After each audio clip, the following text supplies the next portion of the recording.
So we'll start here on Power Lunch on Power 98.7 with the mining sector, and they're celebrating soaring profits, something like 72 billion rand from just 11 companies.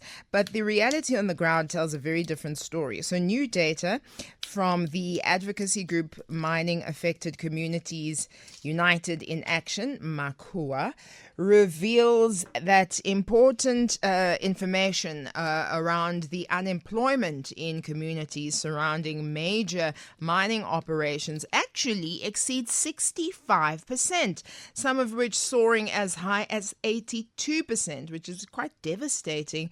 And it's a devastating failure on the part of the social labor plans, which were meant to ensure that mining benefits reach the communities most affected by extraction. Even more worrying, Makua's audits have uncovered a 284 million rand in missing or unaccounted for development funds. Over 75% of promised community upliftment projects remain incomplete or undocumented, with mining towns falling even deeper into poverty and young people locked out of opportunities. Many asking, who is truly benefiting from South Africa's mining wealth? Philia Ngwatia is the head of the paralegal unit at Makua and Wamua Advice Office, and you join us right now. Thank you very much for your time and for giving us some information closer to the ground. Thank you very much for having me. I appreciate the opportunity.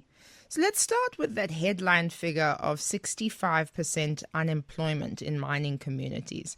How did Makua arrive at these figures? What do they tell us about the state of mining-linked development? So as Makua, we have a national footprint, right? And we conducted these door-to-door surveys with members of each community in order to find out, where do they get their household incomes from, what is employment looking like in their communities, etc. And we arrived at this figure by extrapolating the information from all 11 social audits that were conducted and the responses from the comrades on the ground.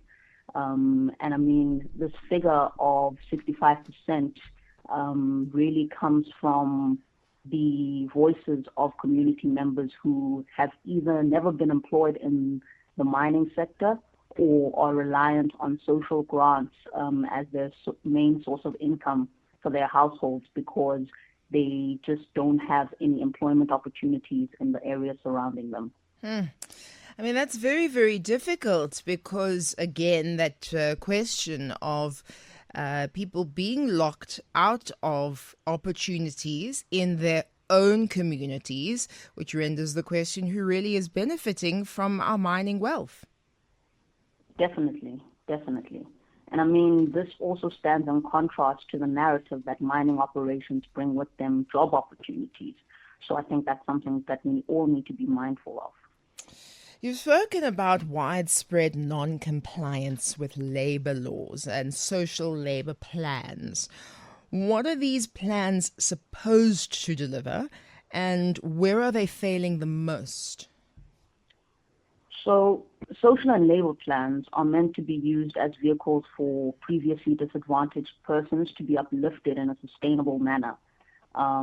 This means that they should be receiving benefits from the mining companies which accrue to them in a sustainable form, right?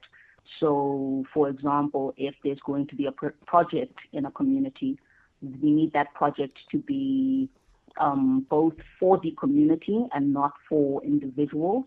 And it needs to be done in such a manner that is transparent.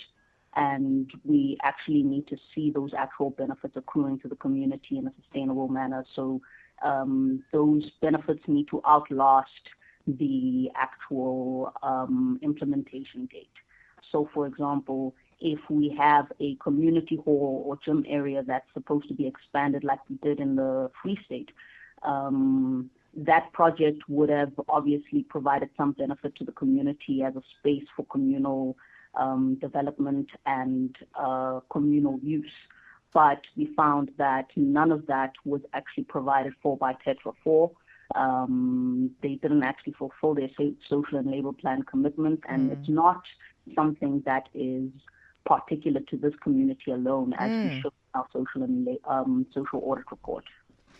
So the audit that you released mentions a 284 million rand in missing funds and incomplete projects. Tell me about the specific companies on or sites that you can name, and has any legal or state action followed these findings? So we have audited a couple of mines. UNK, for example, where they didn't complete any of their projects in their SLP, which is quite concerning because it has ties to the state. This is United Manganese Kalahari in the Northern Cape. We've audited mines like Sianda Bagata. We've also audited mines like Ikwezi Coal, which is operating in Tannhauser, Newcastle.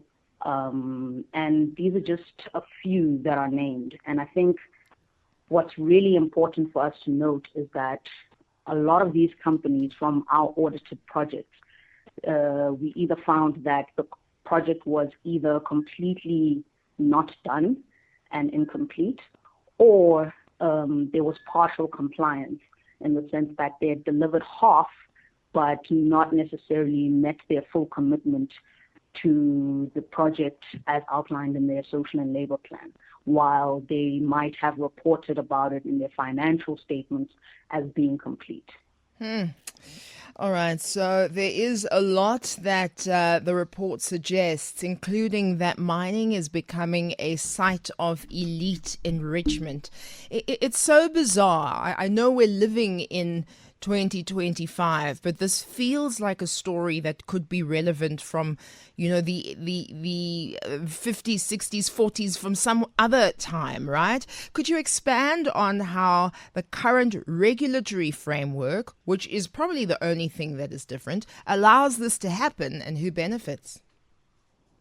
So currently, as it stands, the MPRDA and the regulations for the Minerals and Petroleum Resources Act outline that SLPs are documents that are public documents, right?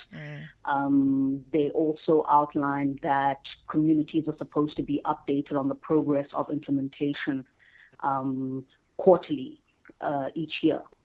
And further than that, they outline what these tools are meant to be, how consultations are supposed to happen.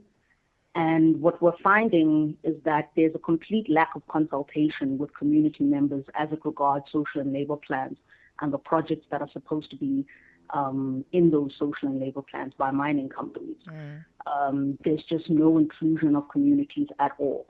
We're finding that the link with the IDP to the social and labor plan presents a bit of a conundrum when it comes to accountability and who the stakeholders who are being consulted are, because the municipalities have to sign off on social and labor plans. We're also finding that communities feel excluded on a real level because of this lack of information, the lack of publicizing SLPs. I mean, it's actually quite shocking how many SLPs we weren't able to find on the company's website, even though it has been mandated since 2020 that all companies that are mining companies are supposed to publish their approved SLPs. So I think that's just some of the information. And the DMPR is just not willing to provide proper oversight over the compliance of these social and labor plans. And often we find that only once we contact our civil society partners who are, legal institutions, then the DMPR is more willing to enforce SLP compliance in certain areas. But we can't run to civil society partners every time there's non-compliance. We need the DMPR to be on board when it comes to holding these mining companies accountable. Finally speaking, with everything that you've shared with us and so much frustration in mining towns and youth unemployment, decay of infrastructure, what message do you want government to hear and the mining sector to hear loud and clear, Philia? The message is really that communities aren't, passive recipients of these projects. They are meant to be co-owners and co-developers of the vision of SLPs. And I think that when we really think about it, we need to empower communities instead of disempowering them. And in that way, we can only make the system of SLPs more fruitful and beneficial for communities. Well, thank you for your time, Head of Paralegal Unit at Makua and WAMUA. And of course, WAMUA stands for the Women Affected by Mining United in Action. From the Advice Office, Philia Ngwaje, thank you very much for your time.